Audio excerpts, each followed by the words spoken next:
This circular life, this cyclic cacophony of orchestral warmups vibrates the floor, and the floor beneath that, and the floor beneath that.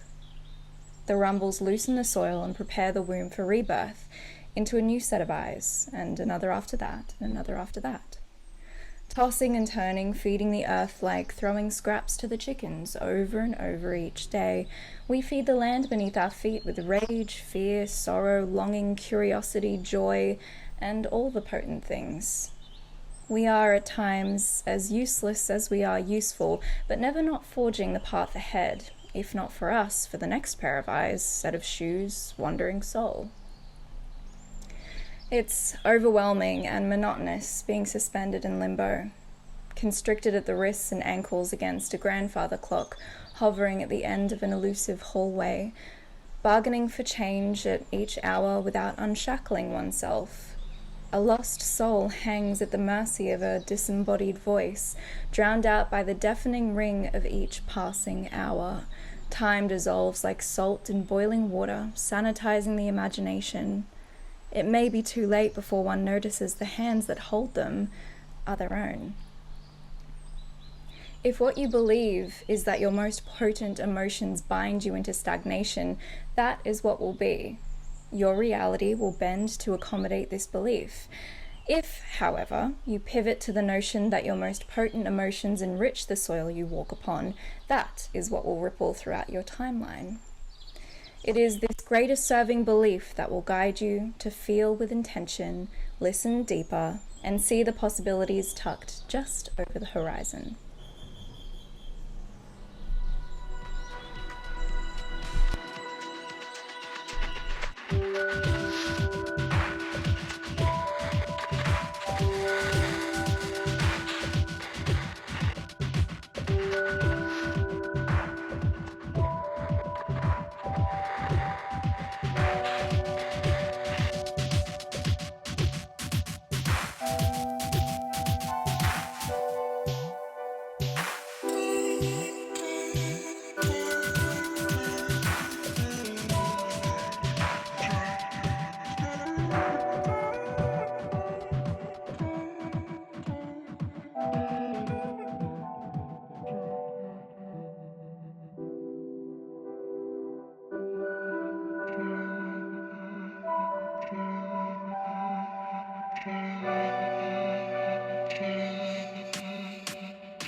Ciao a tutti, welcome back to my channel. It's been like 9 days since I've posted, and usually I post like every 3 days.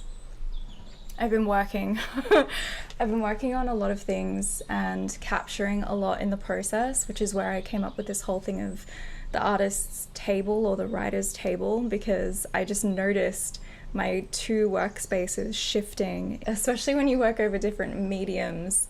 It's interesting how the tabletop changes, and I loved capturing that. I kind of wanted to expand on the thoughts of my latest Substack post. In life, often the biggest lessons that we learn come from cycles that we go through that just continue to play out until we learn our lesson, until we do something to change and break free from a certain pattern or cycle that we have fallen into.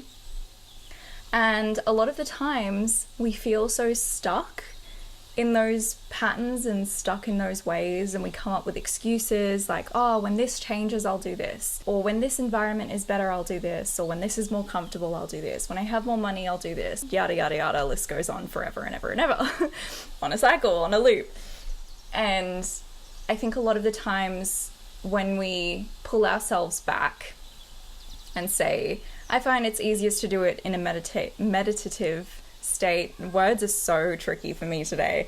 When we pull back and do it from a meditative state, I think that's where you can see your life from a bit more of a bird's eye view, and you can take yourself out of certain situations. I think that's how we can see things from an external perspective, and it can allow us to identify cycles that we have going in our own lives, and we can often see in one way or another the fact that what's holding us back isn't often what we think is holding us back, but our own selves. That's how I said, you know, the hands that shackle you are often your own hands. And when you're outside looking in, you can see, oh man, I'm holding myself back. And that's not to say there's not external factors that can come into your life to change things and to make things a little more difficult. Absolutely.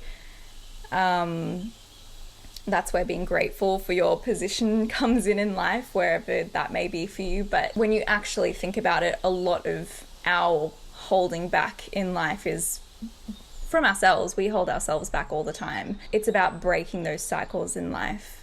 I think it's really hard to do that sometimes when it involves the imagination, because when we get stuck in loops, it's like sanitizing the imagination. And I think a lot of what we're programmed to do in life from school onwards is to sanitize the imagination. We're kind of told that using your imagination is childish in a way.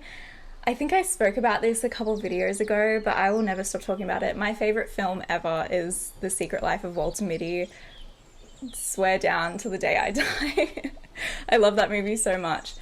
And I think that's a great representation of how being in a working society, you really are sort of, I don't know whether it's intentional. I just think that when we get into this grind culture and this culture of needing to make money to survive and needing to just get a job, it doesn't matter whether it's something you want to do or something that you don't want to do. It's just like you need to get a job so that you can live and so that you can support yourself.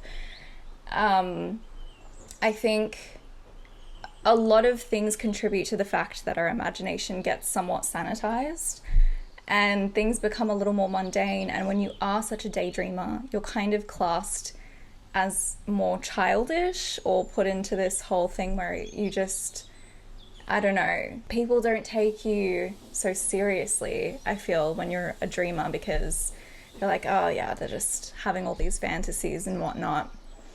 And it's true, a lot of these fantasies just stay fantasies unless you actually do something and you actively believe in yourself and visualize more strongly and take action on what you're trying to program into your subconscious, etc. That's such a broad topic, but anyway, it's back to that notion of sanitizing the imagination and the fact that the imagination can be made to seem childish when it's actually something that's so vital for our mental, physical health, all kinds of health, and in creating the life we actually want for ourselves. I think that's why a lot of people who are in these jobs stuck behind a desk that they don't really they're stuck in a job they don't really enjoy too much, and their imagination kind of gets quashed. I think that's why some people stay in somewhat misery for the rest of their lives, because they don't have enough of their imagination left, or they're not accessing it enough to be able to see that there is more for them, and that's actually a possibility outside of the realm of their imagination. And a lot of the times they stop even imagining things for themselves that they see are more aligned with their soul purpose.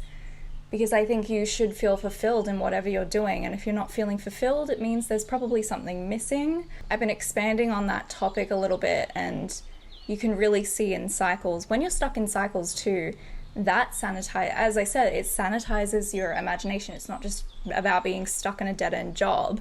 It's about any kind of cycle that you have in your life. It is very impactful. And sometimes you can use it in a way that enhances your imagination, because you do want to visualize a way out of your situation. But if you get stuck in cycles too long, things start to work against you rather than for you. And it's kind of the definition of insanity, doing the same thing and expecting different results. So that's something that I've just been thinking about a lot recently. And I think that's why I love so much not staying in a box with different projects and taking on board a couple of different projects at once, because then you can bounce out of each box and you never feel trapped in yourself. So I think it's just, whoever's watching this, it's just kind of a message to say, hey, maybe let's look at some of the cycles going on in your life, in my life, in our lives, and see what ones need to be exited from, and find a new pathway and visualize and reactivate your imagination in whatever way speaks to you the most. And yeah, that's kind of what I've been reflecting on lately. There's been a lot of things I've been bouncing between, so I haven't really had as much time in between, but now I'm kind of just like balancing everything out and switching attention a little bit. So this is the time where I love to just reflect. I feel like sometimes I have to just go in and reflect on a couple of things so I actually have something to talk about. Those are my thoughts. I think that's literally all I had to say. I will catch you in my next video. Let me know what you want to see as well. I definitely appreciate all of the suggestions, recommendations of what you do want to see from me on this channel, but that's it. Okay, all right, I'm gonna go now. Love you.